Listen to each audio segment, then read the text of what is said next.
When you feel that joyous, positive emotion, that means that you are within the vibrational vicinity of this powerful attraction. And the sensation to you is that it's like a powerful river that is moving downstream. And if you even stick your toe in it, the river will sweep you with its current toward what you are wanting. And when you understand that everything that you want is within that current and it is moving downstream, and you begin to relax and allow yourself to go with that steady flow, everything that you want will begin showing up in your experience. We see so many of you. You take your raft or your rubber raft down to the river's edge, and you get into the raft, and almost without exception, you turn it upstream and begin paddling very hard. We know it is illogical, isn't it? And we say, why not go with the flow? And our human friends think about it briefly and then say, that just seems lazy. The people who try hard, look at them all. Look how hard they try. And those are the ones who are rewarded. I learned it when I was little. The harder you try, the better things will go for you, and there is no gain without pain. I was told that over and over and over again, and since I want gain, then I want pain. So get out of my way and let me paddle. Look how strong I am becoming. And then they point out to us all the other strong ones that are virtuous and valiant and paddling upstream too. And we listen politely. But then we just cannot stop ourselves from saying, because we have seen the big picture and we know who you are and we know why you came and we know who you really are. We know that everything that you want is downstream and that nothing that you want is upstream. And so all that struggle, every time you try, even when you say, I'm sick and I'm going to beat it, you turn upstream. Every time you say, I'm going to heal this illness, you turn upstream. Feel the difference between healing an illness and allowing the natural wellness. Can't you feel the downstream quality of allowing the wellness to return and the upstream quality of beating the illness? And so, without knowing it, most of our human friends have picked up very upstream habits. And the art of allowing is about letting go of those oars. And it's easy to let go of the oars when you know that everything that you want is downstream, and when you know that the source energy within you, that the broader part of you, is down there tending what you are wanting. But when you believe that you have to work hard, when you believe that struggle is inherent in achieving, then while we will admit that you can move some physical things around, we have to say to you that creation through action is mediocre at best in terms of the results it brings to you.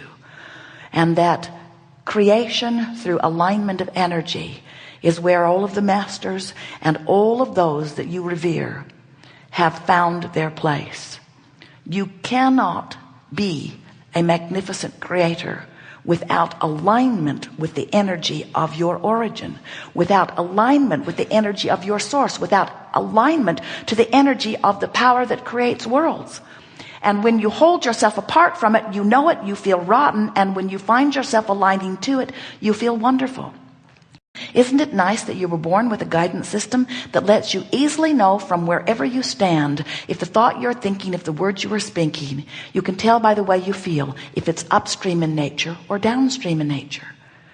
The way you are feeling right now won't tell you the best thought you've ever thought or the best thought that's ever been thought.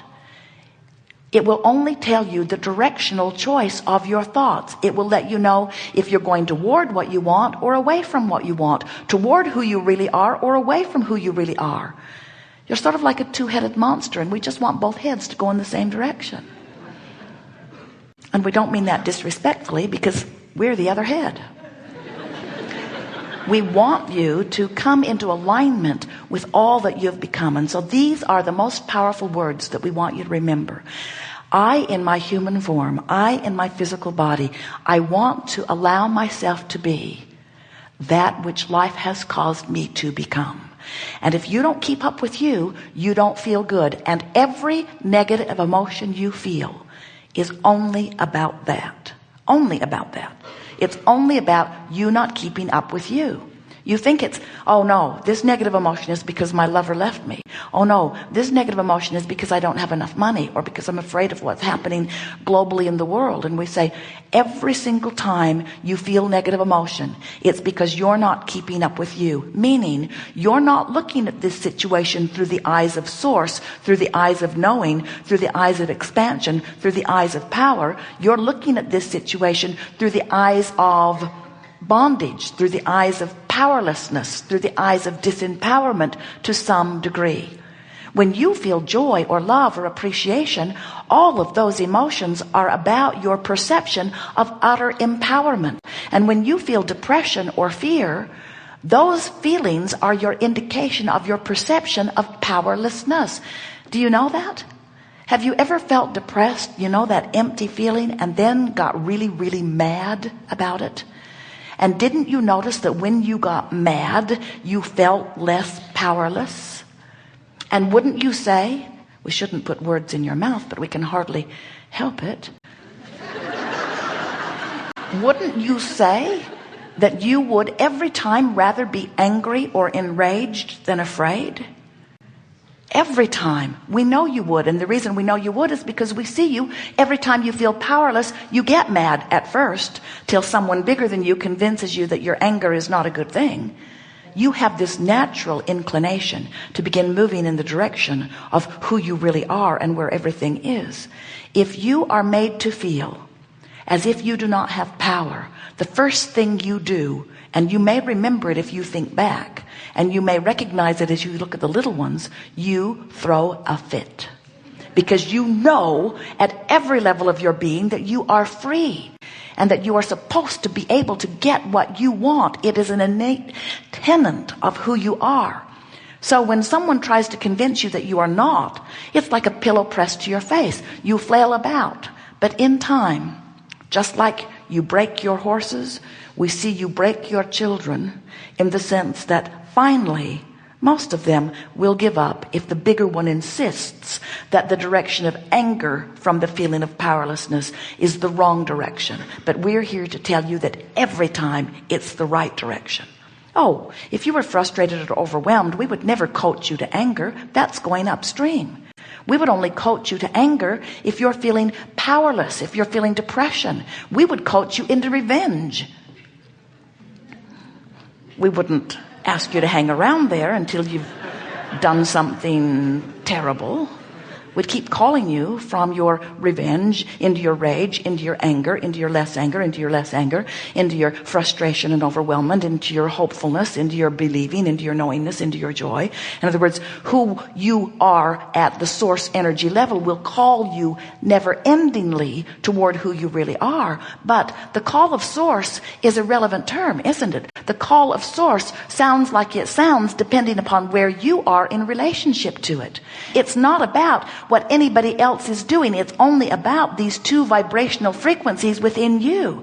It's the relationship between who you're being and who you really are that is responsible for every emotion that you feel. And so we want to help you to really feel that. We want to help you to quantify your journeys. We've noticed as we've been watching you that when you travel from place to place, you know how to do it. As you go from Phoenix to San Diego, it's easy to figure that out. You know you're going to go west. You know that the signposts are going to guide you along the way. And so you don't get out in the desert part way and then feel so discouraged that you're not all the way there, that you get disoriented and lose your way and turn around and go back to Phoenix in the wrong direction. Phoenix, Yuma, Phoenix, Yuma, Phoenix, Yuma, Phoenix, Yuma. And then you announce to your friends, San Diego is an impossible dream. San Diego is incurable. And we say, you don't do that about those kinds of journeys because you understand them. But you, for the most part, in your human form, have not been understanding your vibrational journeys. You have not been understanding that if you're sick and you want to be well, that you can't keep feeling the fear of the sickness. You can't keep poking at the symptoms of the sickness. You can't keep worrying about the sickness and move toward the wellness. That is an impossible dream. That is an incurable illness. Not because it is incurable, but because you keep going in opposition to what life has caused you to ask for. When the contrast of life, you know what you don't want, you know what you do want. When you're sick, you want to be well. Do you know that if you're really sick, you launch more powerful rockets of desire into your vibrational escrow, and as a vibrational being, you are weller than you were before you got sick? Just like this leading edge expanded time-space reality where you stand is weller, more advanced, stronger, and further in development than anything that came before it. Do you know that that's what creation is about? That's why you said you would come forth. You said, I will go forth a part of me from my non-physical vantage point of well-being into an environment of variety and contrast. And from that variety and contrast, I will come, genius creator that I am, to my own personal conclusions about what would be better. And when that happens, I know that a rocket will radiate from me and the larger part of me will embrace that rocket. And when that happens, there will be, by the power of law of attraction, a calling of me to it. And if I hear the call and move in the direction of it, I will achieve the full-fledged manifestational results or indications of that vibrational alignment. That's what you said. And so it's an odd thing, and you know it is, when you reside in negative emotion for long periods of time.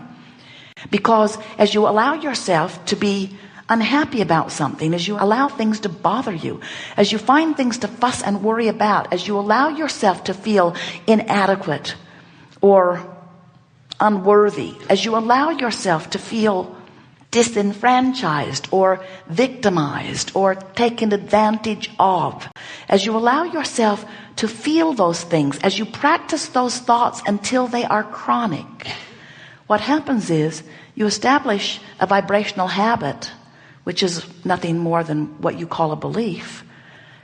You establish a vibrational habit that disallows all that's waiting for you in vibrational escrow.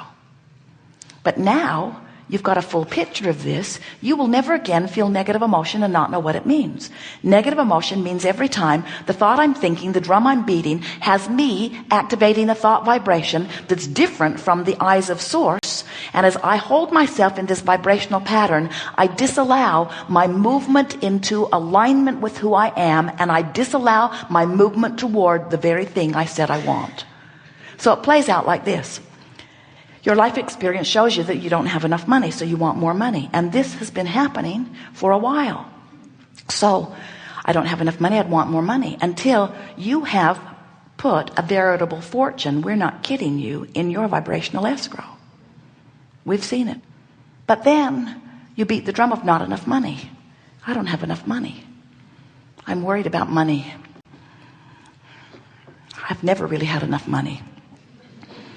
I can't remember ever having enough money. It seems like I've always been short of money. In fact, I hardly know anybody who has enough money. Hardly anybody has enough money. Oh, that rich bugger over there has got plenty of money, but it's not right. It isn't fair. Probably inherited it. Probably deals drugs.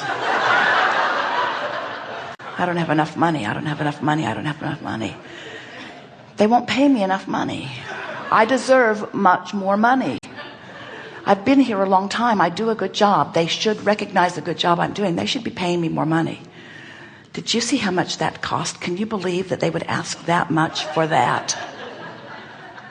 So without even meaning to, you observe what's going on and you talk about it to yourself and others until you develop this chronic attitude, mood, proclivity, vibration about money. And all along, unbeknownst to you, in your vibrational escrow, tended for you by your source energy, is a veritable fortune. And not only is it being tended, you're being called toward it. And do you know that negative emotion you feel when you think about money? Do you know what it means? It means that you're being called, but you're not going. It means that the stream is beating up on you because you've got your feet nailed to the floor of the river and you're not going.